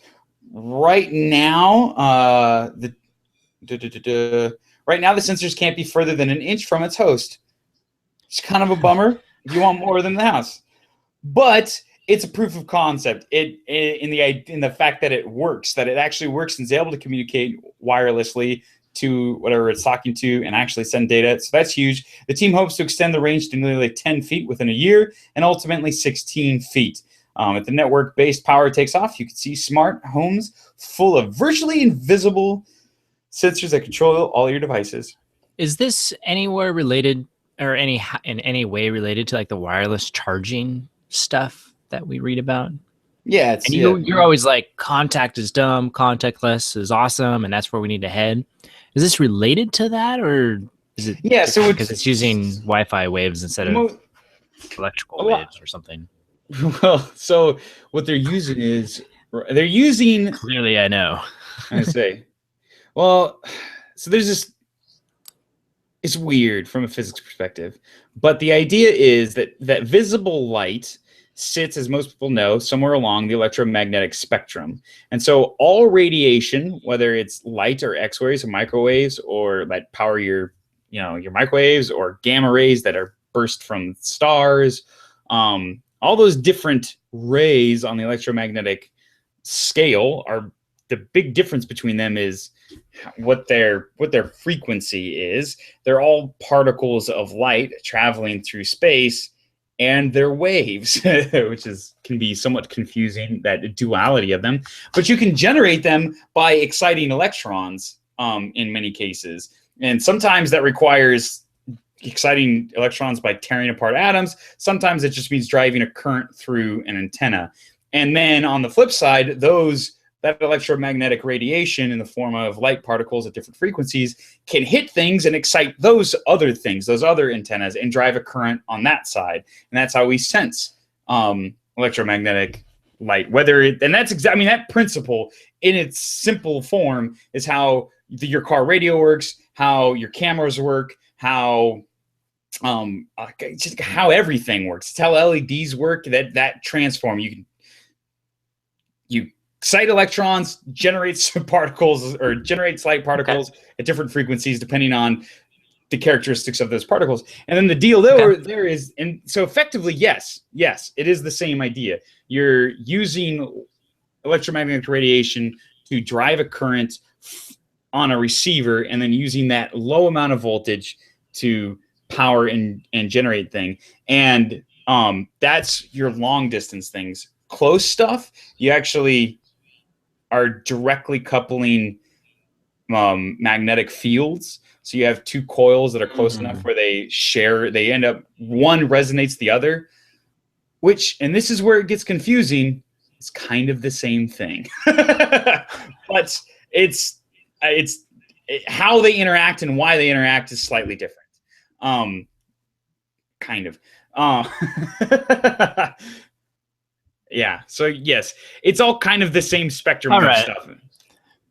I got you. I don't know if that helped clarify it at all. And speaking of videos that I should make, but that's all right. That's right. Okay. Sorry about that. But basically, yes. It's related. It's in the same class or arena, but it's not like this isn't. How do I say it? You're not going to have two groups who are like, oh yeah, you're working on that and we're working on this other, you know what I mean? Like they're for very different use cases. This is, although they use the same fundamental physics from how you actually do it, how you build the stuff, this is a lot closer in relation to like a radio as opposed to a wireless charger in what you're engineering and how you set up the system. Okay. Fair enough. Yeah. So speaking of powering things, have you those? That's a stretch. I know. Have you know those hoverboards that everybody's been talking about this year? Oh, I want one. Back to the Future. And no. Wait, what? Yeah, no, that's not what it's talking about. Every time they talk about hoverboards, I'm always like, that's not a hoverboard. They're basically segways. They don't. Yeah, segways without the poles. Yeah. I want one. Get them on. Yeah, pretty cool. They're pretty all right. And yeah, they're quite the rage right now. But the deal is that they kind of cropped up as there's not like an American company that's really like taken off as the main engineers of these. There's quite a few Chinese companies that have kind of they've built their own brands and they're selling them in America. They're coming out of China. And a few of those brands are classic, or not classic, but are the when you hear the stereotype that Chinese quality is not as good as other quality, well, this is where the stereotype comes from. Because these devices are made in China, and a certain number of them have faulty lithium-ion batteries. And the deal with these things is that you're spinning a gyroscope, and there's actually quite a bit of energy that's needed. So they have relatively large lithium-ion battery packs. And so when they go off, and if you've ever seen a YouTube video, they're worth going and checking out, of a lithium-ion battery being lit on fire, they don't just like smolder and burn a little bit. They ignite and burn rapidly. Lithium-ion polymers are they're really energetic, which is why we use them as batteries. But you want to keep them as far away from oxygen as possible, because once they start burning, they burn like crazy. And so CES has officially banned them from CES. You're not going to be allowed to use them as you troll around the event. Well, that's it. We're not going now. Forget that. Know.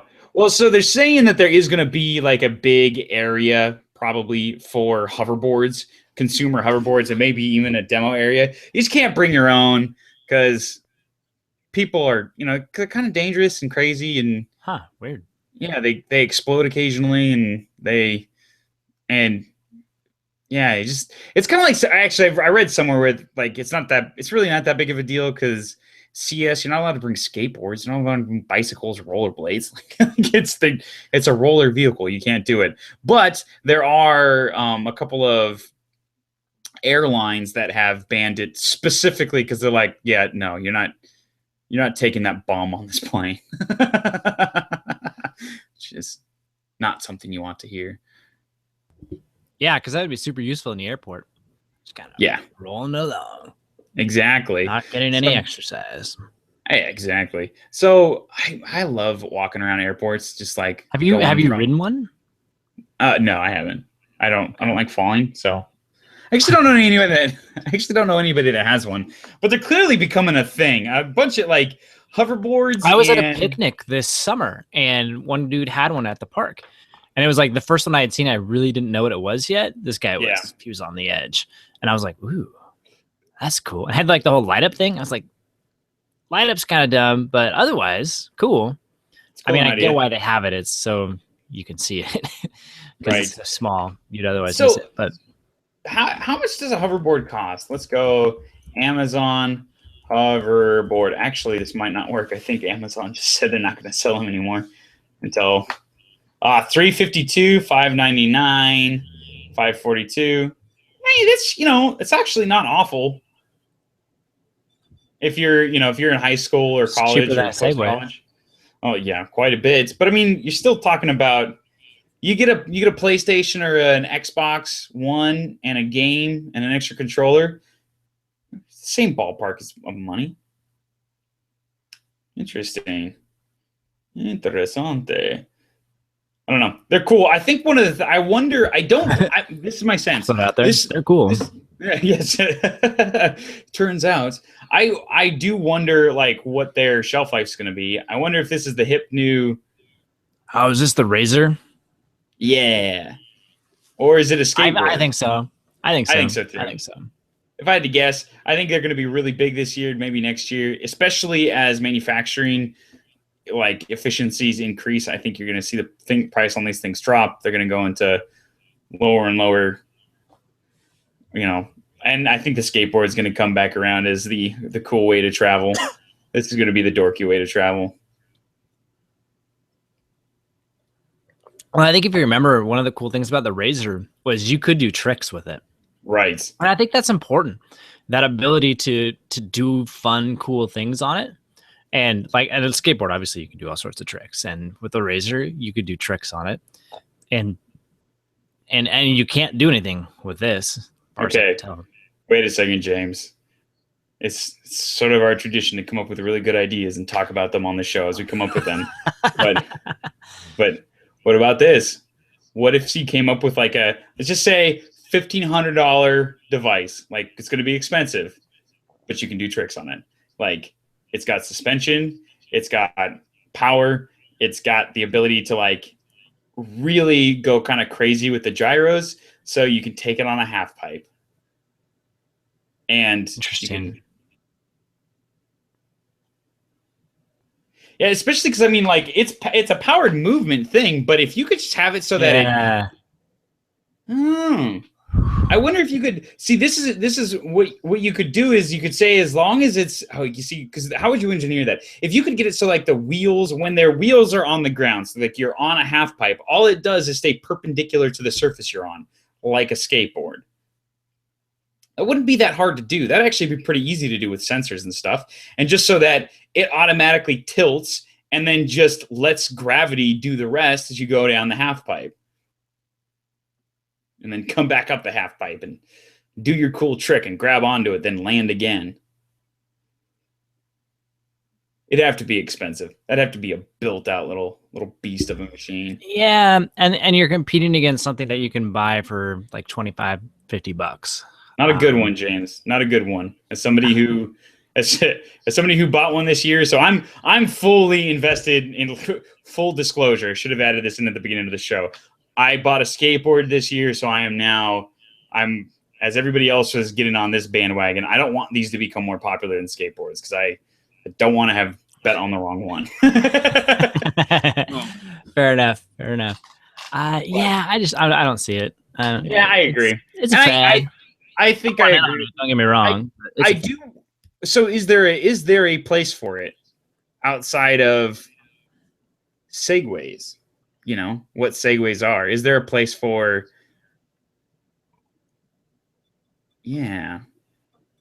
this type of technology?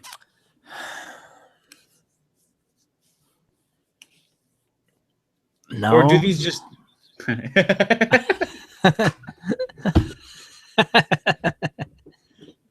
I kind of agree. So how many years do you think they last? I mean, like these They'll be guys, over- it looks like they're doing the equivalent of what was it Steve Wozniak did, where he was like Segway Polo. Yeah. You know, you're just like, oh, come on. And these guys, they're doing hoverboard basketball. Like, Right. that's the same geeky idea. That is not True. something that is sustainable. And the only difference is that they're a lot cheaper than Segways. They found a way. They found a way around the Segway patents so that they could build the same device but cheaper and effectively. And now, I think what you'll see is, it's kind of a proof of concept that there's something of a niche. But I think you'll always, as long as you can have a handlebar for people to hold on to, there'll be no reason to not have that because you can always let go of the handlebars. And then all of a sudden you've got the hoverboard. And did you see that video of the guy who dressed up as Aladdin and then put just a carpet, like the front of a carpet, on his hoverboard and then rode his hoverboard around with the carpet dragging behind him? Yeah, it's pretty funny. That's awesome. I think so. This is my prediction. Hoverboards, they're going to be around for, they'll be around for 20 years, but they'll be pretty dang unpopular. They'll be like scooters. There'll be a small niche of people who think they're cool and own them. But yeah, I think we're seeing the other issue is they're just expensive enough where your parents are you're not going to just save up for it and buy one. Right. And so, like with a razor, you could get them cheap enough where your parents would be like, yeah, I'll get you for that for your birthday or Christmas, whatever, along with something else. Whereas this, it's going to be like, do you want the hoverboard? Or do you want video game system? Right. Yeah. And because that's going to be the equivalent. Or they're going to say, I'll buy you a bicycle. You can get a really nice bike for $500. Yeah, that's a super nice bicycle. Or it's not super nice, but it's nice. And yeah, for like a high school kid. Oh, how about this? I'll give you a bicycle and a skateboard for $500. A $400 bike and a $100 skateboard. Or I'll give you a cheap bike and a smartphone. Right, exactly. It's just expensive enough where parents are going to make decisions, and and you're going to go, I can walk. Yeah, not that lazy. Exactly. Or if you're going to spend $500, charge it. Do you want a drone that you can do tricks and fun stuff with, or do you want a? Speaking of which, this is not speaking of anything. This is apropos of absolutely nothing. But did you see the new Independence Day movie trailer? Is there a new Independence Day movie trailer? Yeah. And I'm gonna look it up. I'm excited. I'm pretty dang excited because Independence Day was like that's one of my all-time faves. I saw a movie I think that was the first movie that I ever saw multiple times. Hit you just at the right age. Exactly. And I'm not going to pretend that is a great movie. I'm going to fully acknowledge I was the perfect age. It was the first time where I was really old enough. Wait, it wasn't a great movie? I thought it was. I still think it's a great movie. I still watch it today. I'm going to say it's movie. Enjoyable. I will say this is what I'll say. I can understand why if you don't like it, you may not like it. That being said, I find it really enjoyable. If I saw it today, I might watch it and go, that's really good. That's a good movie. But there's no way I'd have the same sort of love for it if I had seen it today as opposed to if I had seen it at this age compared to that age. I mean, I went and saw it like 4 times in theaters, James. Yeah, okay. That's a fair concept or comment. Because I feel like there's movies today where I'm like, yeah, it was pretty good. But I'm not going to rewatch it. And that one probably would fall into that category. But right. Just the right age. Exactly. And that great speech. I know. I listen to that. I have that music. I bought that music so I could listen to that song. Good. Yeah. I just sometimes when someone's like, oops, I'll be like, yes, without the oops. I still do the whole we have got to work on our communication.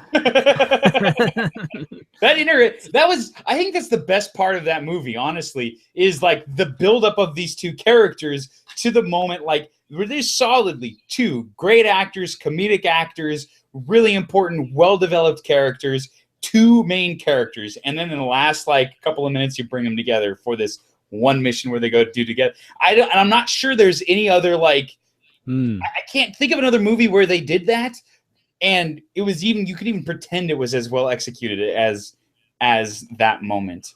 And I don't know, especially because that band has made so many bad movies. I mean, come on, Day After Tomorrow, just it's just. Wait, what was wrong with Day After Tomorrow? It just wasn't. That's the one where the global warming things freeze over, right? Or yeah, everything is really cold all of a sudden. Yeah. They had like the crazy dogs or that's right. or something. It's Michael Bay. That's right. I know. He's got his thing. Yeah, it's Armageddon. They got that new Teenage Mutant Ninja Turtles coming out. Like, Michael exactly. Bay. See, right. Produced by. Actually, I'll be honest. I never wanted to see the first one based on the trailer. I just like it doesn't do anything for me. Ninja Turtles movie? The first Ninja Turtle movies, I was just like the first trailer for it. I was like, I'm not that interested. This trailer, I don't know. It did something for me. I was kind of like, ooh, wait. Really? Did you actually watch the first movie? No, I didn't. Ooh, yeah, that would change your mind pretty quick. Okay. It's on Netflix, so you can. I might invest the final. Yeah, it's not. So Will Arnett is in it, and he's probably the best part about that movie, and he's not in it a lot. Bummer. I hate that. So for that, we are so off the rails here, but went to IMDb.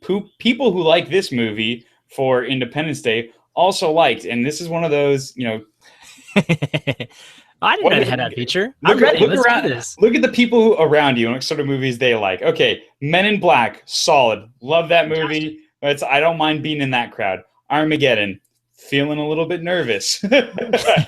All right. Men in Black 2. It's no Men in Black, but it is a Men in Black. You know what I'm saying? Day After Tomorrow. Dang it. iRobot. If it were alone on this list, it wouldn't make me feel bad. But sort of taken holistically, I'm feeling pretty nervous.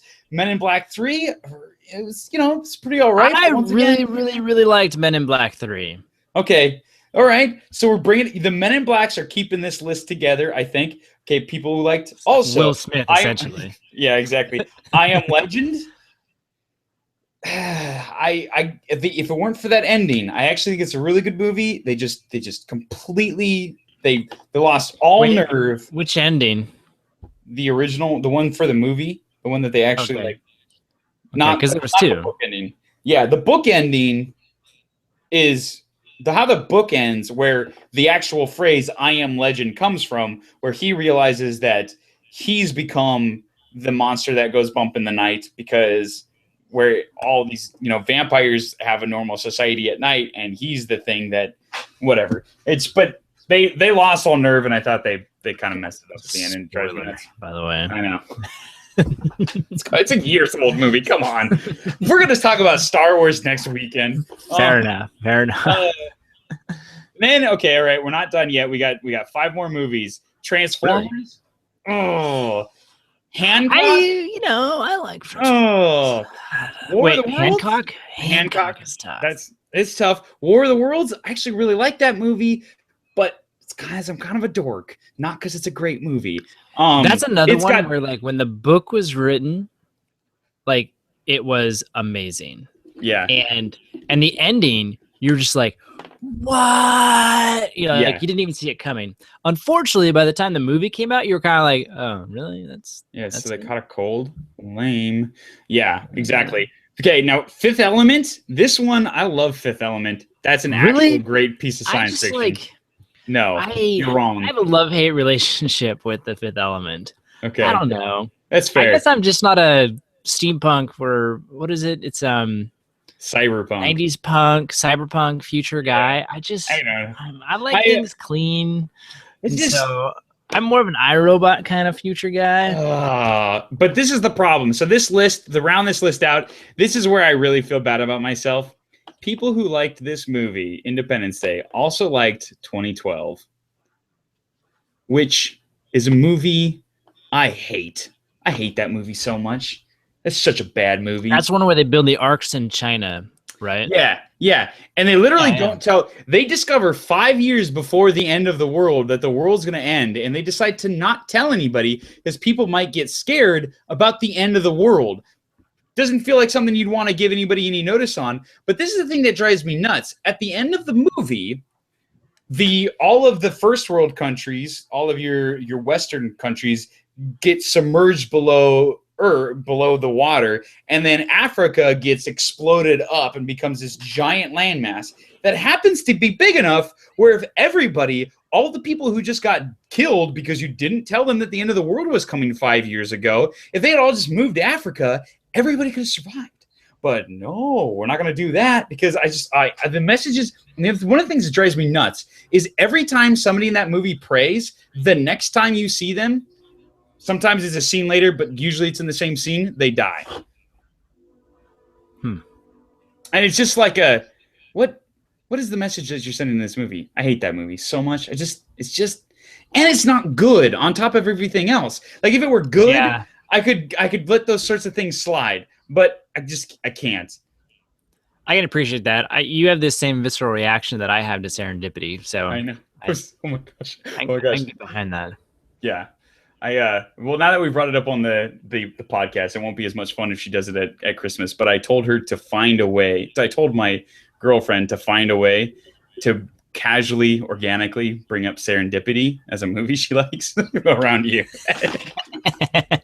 And you know what? And I will bite every single time. I know. I do not care. I cannot handle it. So we got. Yeah. How did that happen? I was going off the rails too, where I used to have two guys who I worked with. We would do lunch like once a week. But one guy just like extreme Republican. The other guy extreme Democrat, and like very vocal about it too.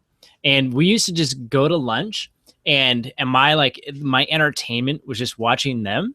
And I would just I'd literally be like, global warming, and then just like get ready to eat my sandwich, and they would get to the point where they'd both roll their eyes and be like, oh, why do you do that? You just know you're just looking for us to like fight and argue about it. I'm like, yeah, pretty much. They're like, well, it's not gonna work because we all know global warming's dumb. And I was like, boom, fight on. I was like, perfect. They couldn't help themselves. The other guy, oh yeah, well, what about? And it was awesome. That's how I am with Serendipity. I can feel myself right now, just like starting to track. I'm going to fight the urge. I'm going to say, I appreciate that. Maybe we'll get another opportunity to bring it up, I'm sure. So let's wrap this thing up. I got one more article after you're done, and I'll be making mine super quick. Oh, it's my turn. Yeah, you're right. Okay, so Verizon is starting to test sponsored data for your data plans. And they're like, well, it's just like a 1-800 number. You don't pay for your minutes on a 1-800 number. So it's just kind of like that, but for data. You just don't pay for the data because someone else has decided to sponsor it. They haven't revealed a whole lot of details of how it works, but net neutrality is going to die. It's going to come crashing down. It's just a matter of how do we message it and word it in such a way that on the surface we're okay with it. And it's kind of like all these carriers, they started down one track of just like, we'll just try to pass the rules and not have it be neutral anymore. That obviously did not work. Internet freaked out. And so now they're like, and now we're coming around to round two of, all right, we're going to try this. And so T-Mobile did their like, oh yeah, for certain things, it just won't. Now they're doing the whole like data won't count against you thing. And it's not about the speeds anymore. That's not what they're talking about. Speeds are all the same. It's just a question of, does this count against your data? So Verizon's now taking a crack at it. And I have a funny feeling it's going to work this time round. And it's going to be one of those where people are going to put up with it and they're going to be okay with it. And Verizon and T-Mobile and AT&T, they're all just going to be like singing to the bank on this one. We got it. We're getting away with this one. They're playing the long game and they're going to get us. I hate it because I think you're absolutely right. It's super frustrating. Well, because we optimize for the short term, and that's what we're doing here. And they're totally going to take advantage of us. Making me feel bad. So the last thing I want to wrap up with, a little bit of optimism, because James is ruining the day.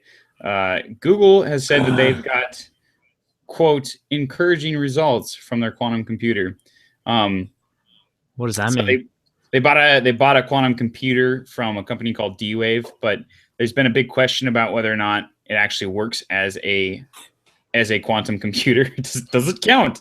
And there's this thing that you're looking for that they call the quantum acceleration, where basically you write an algorithm, you make it, you get it running up and going, and there's a certain amount of time that a computer will take to do a calculation if it's a traditional computer. And you can model that mathematically and then calculate it based on the speed of the processors. You can predict how fast it'll go based on how many steps that it takes on average. And what they talk about with quantum computers is you can do things that sort of help you. You can do light quantum computing that improve beyond those numbers using some of the mechanisms that they're having, but it's not what would be thought of as technically quantum computing. And once you sort of get to that point where you're actually using quantum entangling and superposition to do your calculations, there's this rapid acceleration of how fast you can do calculations. And they call that the quantum acceleration, which is basically you've crossed some sort of a threshold and you are actually using superposition and quantum entangling to do the calculations that you think you should be doing. And basically what they're saying is we haven't seen quantum acceleration yet, but we're in this gray area between how far we think we can get with sort of the halfway mark that we're on the doorstep is basically what they're saying. And the important part about that is that what they think needs to be done is the machines that they have, if this particular one can't do it, then at least the direction that they're going should allow them to get there. And if they can get there, then all of a sudden some pretty crazy things can happen. And instead of your Google searches taking forever to return results, it'll be able to do it almost instantaneously, which would be pretty. That's good, because I am sick and tired of waiting around for Google search results. I know. My YouTube videos to load. Gosh. Yeah. Actually, the big one will be, the really useful one will be improved. One of the useful ones will be improved mapping. That'll be a pretty big deal. Where, actually like pathfinding will be big. There'll be once it kicks off and we actually are doing it, it'll be a pretty big deal, and for a number of reasons, a number of different ways. But we don't have time for that, James. We're at the 2-hour mark. If you're not done, you're not tired of listening to us. I'm tired of talk. Sorry. Okay. Well, I just got one more, I guess. It's kind of a fun one. Okay, go for it. Just one more. It'll be quick. So apparently there's been some research done on YouTube stars and kind of what makes them big, because, and this is relevant to us in a way where it's like, you got to do something a little beyond just talking to the camera, especially if you don't have much action, in order to keep people interested and keep their attention. Okay. And so there was a strategic linguistic who actually studied some of the top YouTube people and tried to find the common bond. And what he found was that of all the top people, their language or their style of language is what he would describe as bouncy. Okay, which you're like, all right, I don't know what that means. But what he found is that what they do is they overemphasize or stretch out their vowels and consonants. And they also tend to aspirate their consonants. Okay, which like Jesse, who's a reading specialist, is like, oh, I know what that is. So if you say keep or geep, you know how after that K for keep, like air comes out of your mouth? Keep, they tend keep, like that's one where like it naturally happens. They will tend to do it in unnatural places as well. And so it elongates the sentences that they're saying. And he's like, and all of them have the speaking style. Here's what I think is so awesome about it is he's like, it's kind of like listening to an intellectual used car salesman. Is kind of that same, the classic used car salesman voice, but just a little bit more intellectual. It's like, that's what it is. It comes across as having a lot of high energy, but it also doesn't sound too forced, is the idea behind it. So if you want to take off, you got to talk a certain way. It's kind of the way to do it. And my guess is that it's super subtle and they just do it naturally, but I'm sure you can learn it too. But anyways, I thought that was just a little interesting on. Yeah, that's fascinating. Yeah. If you could figure it out, you could go after PewDiePie. He earned $12.5 million last year, this year. That ain't bad. You should start making drones. But, and just, yeah. Anyways. All right. That's all I had. Excellent. Excellent show. A lot of good stuff. Good cadence, actually. I liked it. Sweet. Well, everybody, thank you for joining us. And thank you so much for listening to episode 220. Check that out. I guess that means we'll hit 222 by the end of the year, huh? Sweet. Yes, sir. So, everybody, we really do appreciate it. And don't forget to check out all the show notes with all the links at furlobros.com. Again, this is episode 220. And if you'd like to get the show notes sent directly to you every single week, you can sign up on that same page down at the bottom, and it'll happen.